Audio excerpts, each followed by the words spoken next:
So if any of you people are actually curious of like any of the kind of stuff that I use to go like on my runs and whatnot, because as you know I've been running for a while, so I thought I might as well just show you guys what I use and what I hope actually helps me while doing this 100-mile a week challenge, which I mean it's kind of dumb that I'm even considering it, but I don't got anything to lose. If anything hurts, then I'll probably just stop and cut it right then and there.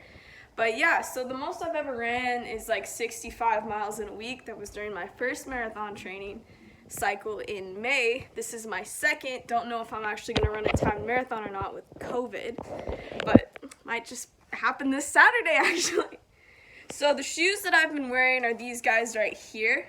Normally I run in Hoka's, but I've switched to Saucony, which is the brand that I used to run in back in high school and part of middle school, I think. Maybe it was freshman year of high school. But anyway, these are the Endorphin Speeds, not the Endorphin Pros, or the shoe slides that they made that are kind of like shoes. So these are really lightweight. They're like 6 ounces, so it makes everything a lot easier because the shoes that I used to run in were a lot heavier. Now the cool thing about these is the laces. They're neon. Just kidding. Anyway, they're really soft but also really light too because I hit the ground really hard, so that helps. And then these are the insoles that I wear. Yes, I used to work at a running store, so I would tell and recommend an insole to each person, and I actually recommended an insole to myself. So this just supports the back of my heel and my arch, gives me a little bit more support there to kind of help with shock absorption and to kind of help bring my arches back up since they're flat. So it's more of a performance enhancer in my opinion because I'm not really hurt or anything like that.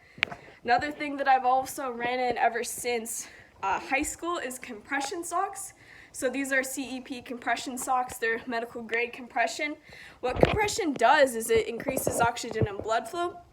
And when your body is getting more oxygen and blood flow in, you're going to be able to not only recover a little bit more efficiently, you're also going to be able to run faster too because you're going to have more oxygen as well. And then there's two other things that I kind of just want to show you because why not? So it's hot outside, as you guys know, it's summertime. So what I've been using is this hydration pack right here. So I don't know what's on it. It's okay though. But so like I just put like Powerade or Gatorade in here, and it holds over 64 ounces of water. I don't use 64 ounces of water on these runs. That's a lot of water, and that's just something that I'm not gonna do because then I'm gonna be peeing more than I actually am running, and I can always pee when I get back home. So I just have that with me just because you're gonna need water after about an hour out there. Something else that I also use in addition to having water with me is these gels. So this is a half open one because I didn't finish it. But what this does is it gives your body 25 to 30 grams of carbohydrates, and as you are running, your body is depleting its glycogen storages, which that's kind of like a simple sugar and it's kind of like fuel for your muscles, so it's a carbohydrate. So by taking in one of these every hour, which I probably take one in every hour and a half just because I kind of know what works a little bit better for my body. And I mean, everyone's different. Like you might need it 45 minutes in. So I just take this in and it just gives you a little bit more energy. Especially when you hit the wall, this is something that can kind of help you avoid that or push through. Because when you hit the wall with running where it kind of feels like you can't move, 9 times out of 10 you're either dehydrated or you don't have any glycogen that's left in your reserves. So that's what I use. And then I also use these headphones, which I mean I could go and find. Might as well. I got nothing else to do.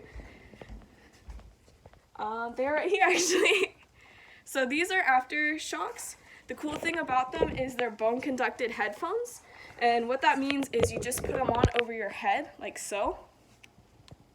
Maybe not bite them, but you just put them over your head and they rest like on your ears.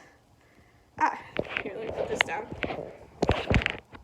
So you put it on like this, and then for girls who have longer hair, just move it out of the way. You put it on like this, and then you just tap this to change the song. You hold it down to make a phone call, so it's not only wireless, but it's Bluetooth connected. It's also bone conducted because it rests over your ear, not inside of your ears like normal headphones. And with that being said, since it's not inside of your ears, you can also hear your surroundings too. So if you're out running on the streets or in the middle of the road like I do in Idaho, you can still hear when cars are coming, but it's always good to go the opposite direction. So like if cars are going this way, you should probably run this way so you can kind of see where they're going, because they might not be able to see you. But anyway, oh, one last thing that I can show you is this watch. So I'm going to be using this Garmin 45S right here, which you can find at your local Fleet for $200, I believe. So it's kind of like an entry-level watch. So not only can this do GPS, but it can also track my heart rate, how many steps I've taken, how much I'm sleeping every single night, how stressed I am throughout the day, and a couple of things like that. But I'll be using this guy right here to kind of track my mileage and everything. And I'm also backing everything up by not only Apple Health, but by Strava too. So I'm excited for this. So far I feel good. I ran 15 miles today. I think a little over like 15.19 or 15:20, something like that. That means I have just under 85 to go, which I plan on doing this in 6 days, not 7 days, because I don't really want to run on Sundays, because that's a little too much, because then I'd have to take Monday off and then yada yada yada. So I'm going to do my best. We're going to see how far I go. You know, I think like the main goal would be to run 100 miles, but if I can't get the full 100, then I would probably want to get at least 70, so then I have at least my highest week. But shoot your goals high, aim big. Anything's possible as long as you set your mindset to achieve it. I hope you guys enjoyed this first little blurb, and I look forward to sharing the rest with you.